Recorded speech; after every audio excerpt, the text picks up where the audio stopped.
BBA learning এর আজকের ভিডিওতে সকলকে স্বাগত জানাচ্ছি।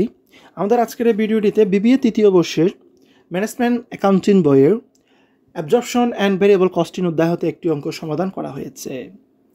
আমাদের প্রতিটি ভিডিওতে পরীক্ষায় কমন উপযোগী গুরুত্বপূর্ণ অঙ্কসমূহ সমাধান করা হচ্ছে। তার ধারাবাহিকতায় আজকেও আমরা একটি গুরুত্বপূর্ণ অঙ্ক সমাধান করেছি। আমাদের আজকে সমাধানকৃত অঙ্কটি আমাদের ফাইনাল পরীক্ষায় একাধিকবার এসেছে। এই অঙ্কটি তৃতীয় বর্ষের বিভিন্ন ডিপার্টমেন্টে 2012 সাল, 2014 সাল এবং 2018 সালের ফাইনাল পরীক্ষায় এসেছে। আমরা প্রথমে আজকে সমাধানকৃত অঙ্কটির প্রশ্নটি পড়ে নেব। Ahmed limited uses absorption costing system. Ahmed limited absorption costing system ব্যবহার করে the president has recently heard about variable costing. তাহলে তাদের যিনি প্রেসিডেন্ট প্রধান রয়েছেন, সভাপতি রয়েছেন, ভেরিয়েবল কস্টিং সম্পর্কে শুনেছেন। However he supplies you the following data. যাই হোক, তিনি তোমাকে নিচের তথ্যগুলো সরবরাহ করেছে। এখানে নর্মাল ক্যাপাসিটি আছে 1000 ইউনিটস, বিগিনিং ইনভেন্টরি আছে 200 ইউনিটস, প্রোডাকশন আছে 900 ইউনিটস। নিচে আরও কিছু তথ্য আছে। Sales 1000 units at the rate টাকা 10.00 পার ইউনিট। বিক্রয় হচ্ছে 1000 একক, প্রতি একক 10 টাকা করে। ম্যাটেরিয়াল কস্ট টাকা 2.00 পার ইউনিট। ম্যাটেরিয়াল খরচ হচ্ছে একক প্রতি 2 টাকা করে। লেবার টাকা 2.00 পার ইউনিট। লেবার খরচ হচ্ছে 2 টাকা করে প্রতি এককে। ভেরিয়েবল ওভারহেড আছে টাকা 1.00 পার ইউনিট। এরপর আছে ফিক্সড ম্যানুফ্যাকচারিং এক্সপেন্স, স্থায়ী উৎপাদন ব্যয়, সেটা হচ্ছে টাকা 2700 2700 টাকা। এবং ফিক্সড সেলিং এক্সপেন্স আছে টাকা 1300 1300 টাকা। এরপরে লাস্টে রয়েছে unfavourable variable cost variance from standard, সেটি হচ্ছে টাকা 200। তাহলে ভেরিয়েবল কস্ট ভেরিয়েন্স রয়েছে এবং সেটি হচ্ছে আনফেভারেবল, সেটি হচ্ছে 200 টাকা। এরপর আমাদের রিকোয়ার্ডটি রয়েছে ইনকাম স্টেটমেন্ট আন্ডার রিকোয়ার্ড 1 হচ্ছে অ্যাবজর্পশন কস্টিং মেথড এবং রিকোয়ার্ড 2 হচ্ছে ভেরিয়েবল কস্টিং মেথড। তাহলে আমাদের দুইটি রিকোয়ার্ড। প্রথম রিকোয়ার্ডটি হচ্ছে অ্যাবজর্পশন কস্টিং মেথডে ইনকাম স্টেটমেন্ট সম্পন্ন করা, আর দ্বিতীয় রিকোয়ার্ডটি হচ্ছে ভেরিয়েবল কস্টিং মেথডে ইনকাম স্টেটমেন্ট সম্পন্ন করা। এই কাজটি সম্পন্ন করার আগে আমরা কিছু ওয়ার্কিংস করে নিব। আমরা ওয়ার্কিংস 1-এ calculation of manufacturing cost per unit, অর্থাৎ একক প্রতি উৎপাদন ব্যয় কত টাকা সেটি বের করে নিয়েছি। এখানে একক প্রতি উৎপাদন ব্যয়ের মধ্যে ভেরিয়েবল ম্যানুফ্যাকচারিং কস্ট এবং ফিক্সড ম্যানুফ্যাকচারিং কস্ট যেগুলো থাকে সেগুলো অন্তর্ভুক্ত হয়ে যায়।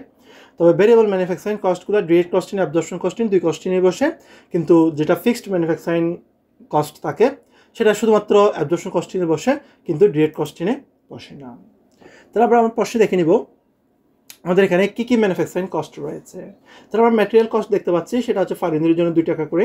তাহলে এলিমেন্ট অফ কস্টের করে আমরা প্রথমে ম্যাটেরিয়াল লিখলাম, সেটা হচ্ছে ডিরেক্ট কস্টিংয়েও 2 টাকা, অ্যাবজর্পশন কস্টিংয়ের করেও 2 টাকা। এরপরে দেখবো হচ্ছে লেবার আছে, সেটাও 2 টাকা। ভেরিয়েবল ওভারহেড আছে, সেটা 1 টাকা করে। এরপরে লেবার লিখলাম, সেটা ডিরেক্ট কস্টিংয়েও 2 টাকা, অ্যাবজর্পশন কস্টিংয়েও 2 টাকা। এরপরে ভেরিয়েবল ফ্যাক্টরি ওভারহেড লিখলাম, সেটা ডিরেক্ট কস্টিংয়ে 1 টাকা, অ্যাবজর্পশন কস্টিংয়েও 1 টাকা।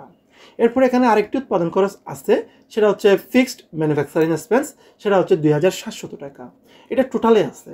এবার সেটা আমাদেরকে ফার ইউনিটে নিয়ে যেতে হবে।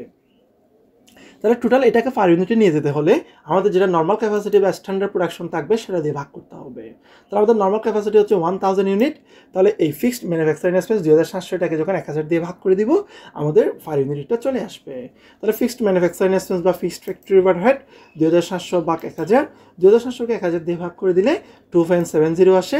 এটা শুধুমাত্র অ্যাবজর্পশন কস্টিংয়ে বসবে, তবে এটা ডিরেক্ট কস্টিংয়ে বসবে না। এরপরে যদি আমরা যোগ করি, ডিরেক্ট কস্টিংয়ে 2 টাকা 2 টাকা 1 টাকা যোগ করলে 5 টাকা, আর এদিকে 2 টাকা 2 টাকা 1 টাকা 2 টাকা 70 পয়সা যোগ করলে 60 টাকা 70 পয়সা আসে। এরপরে হচ্ছে আমাদের কতগুলো ইনভেন্টরি ইউনিটস দরকার হয়, যেমন নর্মাল ক্যাপাসিটি থাকে, বিগিনিং ইনভেন্টরি থাকে, প্রোডাকশন থাকে, সেলস থাকে, আর একটা এন্ডিং ইনভেন্টরি থাকে। এখানে সবই আছে, তবে এন্ডিং ইনভেন্টরিটা নাই। এবার আমরা ওয়ার্কিংস 2-তে এসে এন্ডিং ইনভেন্টরি ইউনিটটা বের করে নিব। তার মধ্যে ওয়ার্কিংস 2টা হচ্ছে calculation of ending inventory. Ending inventory বের করার জন্য আমরা এখানে একটা ফর্মুলা ইউজ করেছি। এই ফর্মুলাটি হচ্ছে বিগিনিং ইনভেন্টরি যোগ প্রোডাকশন মাইনাস সেলস ইউনিট। তাহলে বিগিনিং ইনভেন্টরির সাথে প্রোডাকশন যোগ করে সেলস ইউনিটটা মাইনাস করতে হবে। আমরা যদি প্রশ্নে খেয়াল করে দেখি, প্রশ্নে আমাদের বিগিনিং ইনভেন্টরি 200, প্রোডাকশন হচ্ছে 900, আর সেলস হচ্ছে 1000। তাহলে 200 সাথে 900 যোগ করব, যোগ করে 1000 বিয়োগ করে দিলে আমাদের এন্ডিং ইনভেন্টরি বের হয়ে আসবে 100 ইউনিটস। আমাদের ওয়ার্কিংসের কাজ শেষ। এবার আমরা রিকোয়ার্ড 1 সম্পন্ন করব। রিকোয়ার্ড 1টা হচ্ছে ইনকাম স্টেটমেন্ট সম্পন্ন করা, এটা হচ্ছে অ্যাবজর্পশন কস্টিংয়ের অধীনে। তাই Ahmed limited income statement under absorption costing দিয়ে আমরা একটা টেবল প্রস্তুত করে নিয়েছি। এটা আমরা অ্যাবজর্পশন কস্টিংয়ের অধীনে করতেছি। প্রথমে লিখলাম সেলস। আমরা যদি প্রশ্নে খেয়াল করি, আমাদের মূল প্রশ্নে যেটি রয়েছে, সেলস হচ্ছে 1000 ইউনিটস, আবার 5 ইউনিটের জন্য হচ্ছে 10 টাকা করে। তাহলে সেলসের টোটাল টাকা বের করতে গেলে 1000কে 10 দিয়ে গুণ করতে হবে। 1000কে 10 দিয়ে গুণ করে দিলে আমাদের টোটাল সেলসের টাকা বের হয়ে আসবে 10,000 টাকা। এরপরে হচ্ছে less cost of goods sold. তাহলে কস্ট অফ গুডস সোল্ড বের করার জন্য প্রথমে লিখতে হয় বিগিনিং ইনভেন্টরি। আমাদের বিগিনিং ইনভেন্টরির ইউনিটটা হচ্ছে 200 ইউনিটস। আবার আমরা ওয়ার্কিং ওয়ানে যে ম্যানুফ্যাকচারিং কস্ট 5 ইউনিটে বের করেছিলাম, সেখানে আমরা অ্যাবজর্পশন কস্টিংয়ের জন্য পেয়েছিলাম 7.70। তাই এখানে আমাদেরকে গুণ করতে হলে 200কে 7.7 দিয়ে গুণ করতে হবে, সেটা আসতেছে 1540 টাকা। এবার হচ্ছে সেটার সাথে যোগ করবো কস্ট অফ প্রোডাকশন। তাহলে আমাদের প্রোডাকশন ইউনিটটা দেখতে হবে। আমাদের প্রশ্নে রয়েছে প্রোডাকশন ইউনিট হচ্ছে 900 ইউনিট। তাহলে 900 ইউনিট এটাকে আমরা 7.7 দিয়ে গুণ করবো। তাহলে 900টাকে 7.7 দিয়ে গুণ করলে আসতেছে 6930। 1540-এর সাথে 6930 যোগ করব, যোগ করলে 8470 টাকা আসবে। এবার সেটা থেকে এন্ড ইনভেন্টরি মাইনাস করে দিতে হবে। আমাদের এন্ড ইনভেন্টরিটা আমরা ওয়ার্কিং স্টুতে বের করেছি, সেটাতে 100 ইউনিট, সেটাকে 7.7 দিয়ে গুণ করব। 100কে 7.7 দিয়ে গুণ করলে আসবে 770। আমাদের এন্ড ইনভেন্টরি ইউনিট হচ্ছে 100 ইউনিট, সেটাকেও 7.7 দিয়ে গুণ করতে হবে। 100কে 7.7 দিয়ে গুণ করলে আসবে 770 টাকা। 8470 থেকে 770 টাকা বিয়োগ করে দিলে আর 7700 টাকা আসবে। এই 7700 টাকা হচ্ছে আমাদের জন্য cost of goods sold at standard. এটার সাথে সমন্বয় করতে হবে বা যোগ বিয়োগ করতে হবে। এরকম কোনো আইটেম থাকলে যোগ বিয়োগ করে আমাদের cost of goods sold at অ্যাকচুয়ালটা বের করতে হবে। আমরা যদি প্রশ্নটা দেখি, প্রশ্নের মধ্যে সমন্বয় করতে হবে এরকম দুইটি আইটেম আছে। একটি আইটেম হচ্ছে আনফেভারেবল ভেরিয়েবল কস্ট ভেরিয়েন্স, সেটি হচ্ছে 200 টাকা। এক্ষেত্রে এই ভেরিয়েবল কস্ট ভেরিয়েন্সটা যদি আনফেভারেবল হয় যোগ করতে হবে, ভেরিয়েবল কস্ট ভেরিয়েন্সটা যদি ফেভারেবল হয় তাহলে মাইনাস করতে হবে। যেহেতু এটা আনফেভারেবল তাই আমরা যোগ করলাম, লিখলাম at unfavourable variable cost variance, সেটা হচ্ছে 200 টাকা। 7700 টাকার সাথে 200 টাকা যোগ করলে আসবে 7900 টাকা। এরপর এখানে আরেকটা বিষয় আছে, সেটা হচ্ছে under applied fixed factory overhead. তাহলে কখন আন্ডার অ্যাপ্লাইড হবে, কখন ওভার অ্যাপ্লাইড হবে ফিক্সড ফ্যাক্টরি ওভারহেডের ক্ষেত্রে? নর্মাল ক্যাপাসিটি আর প্রোডাকশনের মধ্যে যদি ব্যবধান থাকে তাহলে আন্ডার অ্যাপ্লাইড ওভার অ্যাপ্লাইডটা সৃষ্টি হয়। নর্মাল ক্যাপাসিটির চেয়ে যদি প্রোডাকশন কম হয় তখন হবে আন্ডার অ্যাপ্লাইড, নর্মাল ক্যাপাসিটির চেয়ে যদি প্রোডাকশন বেশি হয় তখন হবে ওভার অ্যাপ্লাইড। এখানে আমাদের নর্মাল ক্যাপাসিটি হচ্ছে 1000 একক, কিন্তু প্রোডাকশন হচ্ছে 900 একক। তাহলে নর্মাল ক্যাপাসিটির চেয়ে প্রোডাকশন কম হয়েছে, নর্মাল ক্যাপাসিটির চেয়ে প্রোডাকশন কম হওয়াতে আন্ডার অ্যাপ্লাইড সৃষ্টি হয়েছে। তাহলে আন্ডার অ্যাপ্লাইডের টোটাল টাকা কত হবে? আমাদের নর্মাল ছিল 1000, প্রোডাকশন করেছি 900, 100 একক কম উৎপাদন করেছি। আবার এক এককের ফ্যাক্টরি ওভারহেড হচ্ছে 2 টাকা 70 পয়সা। তাহলে 100কে 2 টাকা 70 পয়সা দিয়ে গুণ করে দিলে 270 টাকায় আসতেছে। তাহলে আমাদের under applied fixed factory overhead হচ্ছে 100 গুণ 2.70, তাহলে সেটা হচ্ছে 270 টাকা। তাহলে 7900 টাকার সাথে 270 টাকা যোগ করে দিলে 8170 টাকা আসে। এটাই হচ্ছে আমাদের cost of goods sold at actual. এবার আমাদের সেলসের 10,000 টাকা ছিল, 10,000 টাকা থেকে cost of goods sold at actual 8170 টাকা বিয়োগ করে দিলে আর 1830 টাকা আসবে।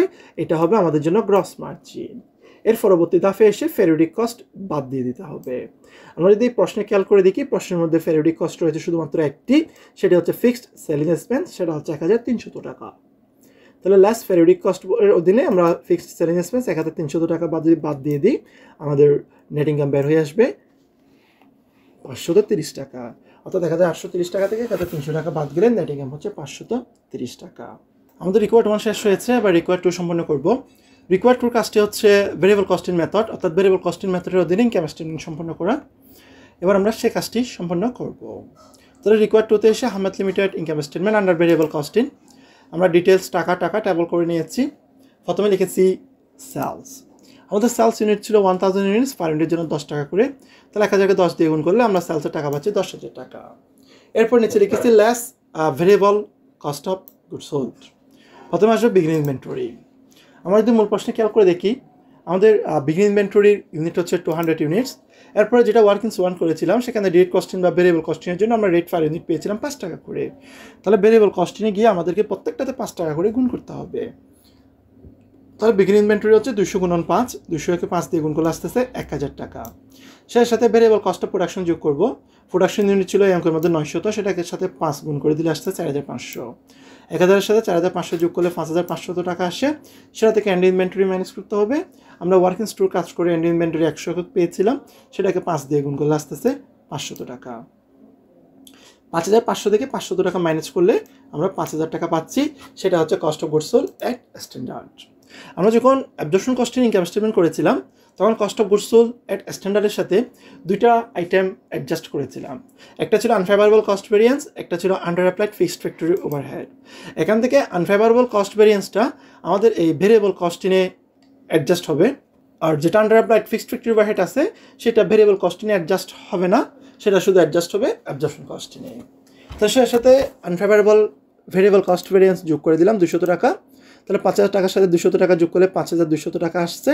সেটা হচ্ছে আমাদের জন্য variable cost of goods sold at actual, অর্থাৎ যেটা আমাদের উপরে হেডিংয়ে ছিল variable cost of goods sold, সেটার অ্যাকচুয়াল টাকা বের হয়ে আসলো 5200 টাকা। 10,000 টাকা থেকে 5200 টাকা মাইনাস করলে 4800 টাকা আসে। এই 4800 টাকাই হবে আমাদের জন্য গ্রস কন্ট্রিবিউশন মার্জিন, অর্থাৎ সেলসের টাকা থেকে ভেরিয়েবল কস্ট অফ গুডস সোল্ডের টাকা বিয়োগ করে দিলে গ্রস কন্ট্রিবিউশন মার্জিন আসে। এরপরের ধাপ হচ্ছে সেটা থেকে ভেরিয়েবল কস্ট মাইনাস করা। আমাদের এখানে আদার ভেরিয়েবল কস্টের কোনো আইটেম নাই, তো আমরা এখানে ভেরিয়েবল কস্টের টাকাটা 0 লিখেছি।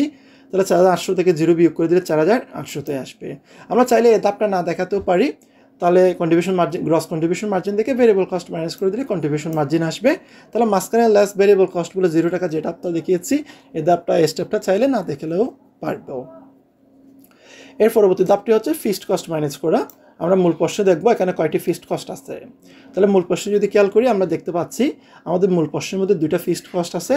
একটা হচ্ছে ফিক্সড ম্যানুফ্যাকচারিং এক্সপেন্স, সেটা 2700 টাকা, আর একটা হচ্ছে ফিক্সড সেলিং এক্সপেন্স, সেটা হচ্ছে 1300 টাকা। তাহলে আমরা এই দুইটা ফিক্সড কস্ট নিচে বাদ দিয়ে দিব।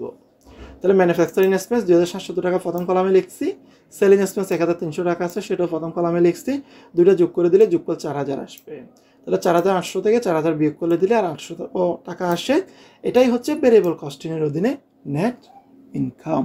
তাহলে আমাদের অঙ্কের মধ্যে দুইটি রিকোয়ার্ড ছিল, একটা হচ্ছে অ্যাবজর্পশন কস্টিংয়ের অধীনে নেট ইনকাম, সেটাও সম্পন্ন করেছি, আর একটা হচ্ছে ভেরিয়েবল কস্টিংয়ের অধীনে নেট ইনকাম, সেটাও সম্পন্ন করেছি। আমাদের ভিডিওটি দেখার জন্য সকলকে অসংখ্য ধন্যবাদ। আমাদের পরবর্তী ভিডিওতে ম্যানেজমেন্ট অ্যাকাউন্টিং বই হতে আরও গুরুত্বপূর্ণ অঙ্কসমূহ সমাধান করা হবে। সকলকে ভিডিও সমূহ দেখার আমন্ত্রণ জানিয়ে আজকে ভিডিও এখানে শেষ করছি।